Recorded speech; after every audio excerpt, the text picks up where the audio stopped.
అస్సలాము అలైకుం వరహ్మతుల్లాహి వబర్కాతుహు. ప్రశ్న ఏంటంటే, ఇది చాలా ముఖ్యమైనటువంటి ప్రశ్న.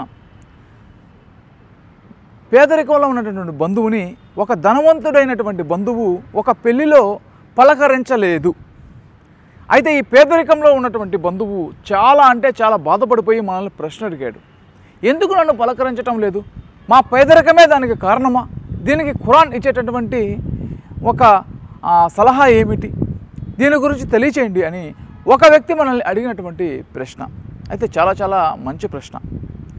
చాలామంది పెళ్ళిలో కానీ బయట కానీ ఇంట్లో కానీ ఎక్కడా కూడా ధనవంతులైనటువంటి బంధువులు పేదరికంలో ఉన్నటువంటి బంధువులని ప్రేమించటం లేదు, ఆదరించటం లేదు, మాట్లాడటం లేదు, పలకరించటం లేదు, వారి పట్ల వాత్సల్యం లేదు, ఏమీ లేదు. దీనికి గల కారణం ఏమిటంటే డబ్బు డబ్బు డబ్బు డబ్బు డబ్బు. ఈ ధనవంతులు పేదరికంలో ఉన్నటువంటి బంధువుల్ని ఎందుకు మాట్లాడటం లేదంటే, ఎక్కడ మా దగ్గర ఉండేటటువంటి డబ్బుని పేదరికంలో ఉన్నటువంటి బంధువు అడుగుతాడో అనేటటువంటి ఉద్దేశంతో మాట్లాడటం లేదు.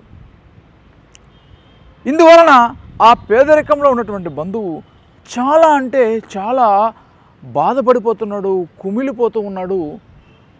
బాగా డబ్బు సంపాదించాలి అనేటటువంటి కసి వస్తుంది, కానీ వాళ్ళకి ఎవరో సహాయం అనేది చేయలేక చాలామంది డబ్బు అనేది అందరూ సంపాదించలేరు. కొందరు సంపాదించవచ్చాం కసి పెంచుకొని, కొందరు సంపాదించలేరు. అది కానీ డబ్బే అన్నిటికీ పరిష్కారం కాదు. డబ్బు అనేది మన అవసరాలను తీర్చేందుకు మాత్రమే ఉపయోగపడుతుంది, కానీ ప్రతి ఒక్కటి మనకు డబ్బు ఇవ్వలేదు. డబ్బు ఉంటే ఆరోగ్యం అనేది వస్తుందా? డబ్బు ఉంటే ప్రేమ అనేది వస్తూ ఉందా?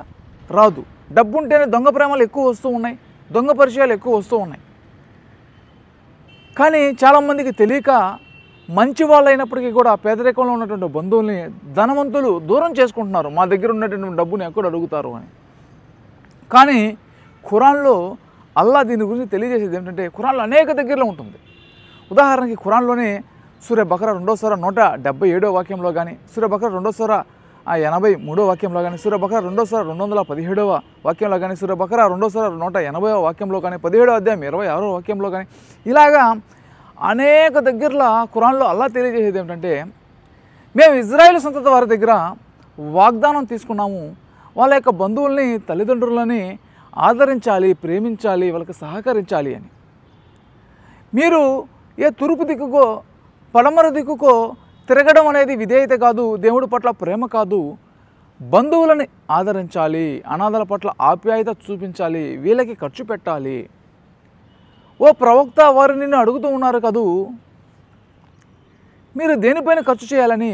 పేదరికంలో ఉన్నటువంటి బంధువులపైన ఖర్చు చేయాలి, అనాథల పట్ల ఖర్చు చేయాలి అని అక్కడ మనకు ఉంటుంది సూర బకరా 2వ సూర 217వ వాక్యంలో. ఇట్లాగనమాట. ఆఖరిగా మీ దగ్గర ఎక్కువ ఆస్తున్నా కానీ మీరు ఆస్తిని పంచేటప్పుడు సమీప బంధువులకి కూడా ఆస్తిని పంచండి. అంటే మీరు ఉండేటటువంటి ఆస్తి కూడా బంధువులకు ఇవ్వండి అని అక్కడ ఖురాన్లో అల్లా తెలియజేస్తూ ఉన్నాడు. అంటే ఇన్ని దగ్గరలో అల్లా ఎందుకు తెలియజేస్తున్నాడు అంటే, ఖురాన్లో బంధువులకి దేవుడు మంచి ఇంపార్టెన్స్ అనేది ఇస్తూ ఉన్నాడు. దేవుడు మీకు డబ్బిచ్చింది దాచుకునేదానికి కాదు, ఇతరులకి ఖర్చు చేస్తారు అనేటటువంటి ఉద్దేశంతోనూ మీకు డబ్బులు ఇవ్వడం అనేది జరిగింది.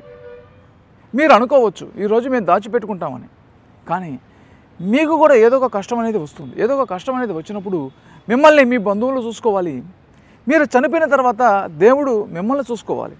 ఇది ఖచ్చితంగా మీరందరూ కూడా గుర్తుపెట్టుకోవాలి. ఏదో డబ్బుంటేనే అన్నీ వచ్చేస్తున్నాయి అని అనుకోవడం ఇది మన అజ్ఞానము, అమాయకత్వము, అవివేకము. దీనిని మీరు మర్చిపోవద్దు. సోదర మహాశైలరా, దేవుడు మీకు ధనం ఇచ్చారంటే మీ ఖర్చులకి మీరు కూడా ఉంచుకోవాలి, కానీ మొత్తం మీరు పెట్టుకోకుండా ఇతరులకు కూడా ఖర్చు చేయాలి. వృధా ఖర్చులు పెట్టవద్దు, బంధువులకు అనాథలకు ఖర్చు చేయండి అని అల్లా తెలియచేస్తూ ఉన్నాడు. కొందరు 10 రూపాయలు పెట్టేదాన్ని కూడా సమాజంలో హోదా కోసం ఎక్కువ ఖర్చు పెడుతూ ఉంటారు, వృధా ఖర్చు పెడుతూ ఉంటారు. 10 లక్షల కారు కొనుక్కోవచ్చు, ₹1,00,00,000 కారు కొనుక్కునే వాళ్ళు కొందరు ఉన్నారు. చిన్న ఇల్లు కట్టుకోవచ్చు, పెద్ద ఇల్లు కట్టుకుంటే సమాజంలో మాకు ఒక హోదా పెరగాలి అనేటటువంటి ఉద్దేశంతో. ఇందుకోసమే ఈ డబ్బుని వృధా ఖర్చు పెడుతున్నారు, కానీ బంధువులుగా ఖర్చు పెట్టండి అని దేవుడు తెలియజేస్తున్నాడు. మీరు అనుకోవచ్చు, మేము ఖర్చు పెట్టుకుంటే మా దగ్గర డబ్బు అయిపోతుందని. మీరు పెట్టండి, దేవుడు మీకు ఇస్తూ ఉంటాడు.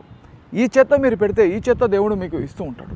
మీకు తెలియని దగ్గర నుంచి దేవుడు మీకు సహాయం చేసి మీకు డబ్బుని ప్రసాదిస్తూ ఉంటాడు. అది మనం ఎవరికైనా పాపం చేస్తే ఆ పాపం అనేది మనకి ఖచ్చితంగా ఈ భూమి మీద తగులుతుంది. పైకి పోయిన తర్వాత రేపు పరలోకంలో కూడా మనకి ఆ పాపం అనేది తగులుతూ ఉంది. అదే మనం పుణ్యకార్యం చేస్తే ఈ భూమి మీద మనకి ఆ పుణ్యకార్యం అనేది మన వెంట వస్తుంది. రేపు స్వర్గంలోకి పోయిన తర్వాత ఆ స్వర్గంలో కూడా ఆ పుణ్యకార్యం అనేది మీ వెంట అనేది వస్తూ ఉంది. దయచేసి ఇది ఎవరు కూడా మర్చిపోవద్దు. ఇందుకోసమే నేను కష్టపడి మీకోసం ఈ యొక్క సమాచారం మొత్తాన్ని కూడా నేను మీకు ఇస్తున్నాను. బంధువులనే కాదు, ప్రతి ఒక్కరిని కూడా ఆప్యాయతతో వాత్సల్యంతో పలకరించండి, ప్రేమించండి, ఆదరించండి, సహాయం చేయండి. ఇది సోదరులారా, సోదర మహాశైలరా. అయితే మీకు అర్థమైందని నేను అనుకుంటూ ఉన్నాను. మీకు కూడా ఇస్లాంకి సంబంధించి ఎటువంటి సందేహం ఉన్నా సరే ఇక్కడ కనిపిస్తున్నటువంటి 8185038386 ఈ యొక్క వాట్సాప్ నెంబర్కి మెసేజ్ పంపించండి. మీకు సమాధానం ఇవ్వడం అనేది జరుగుతుంది. అయితే ఇటువంటి మరిన్ని వీడియోలు తీసేందుకు నాకు సహకారంగా ఉండేందుకు మీకు తోచినటువంటి సహాయం ఇక్కడ కనిపిస్తున్నటువంటి గూగుల్ పే, ఫోన్పే నెంబర్కి మీరు సహాయం చేస్తే ఇటువంటి మరిన్ని వీడియోలు తీసేందుకు నాకు కూడా చాలా ఉపయోగంగా ఉంటుంది. దేవుడి మార్గంలో మీరు ఖర్చు చేసిన వారుగా కూడా మీకు ఉంటుంది. ఇది సోదరులారా, సోదర మహాశయ.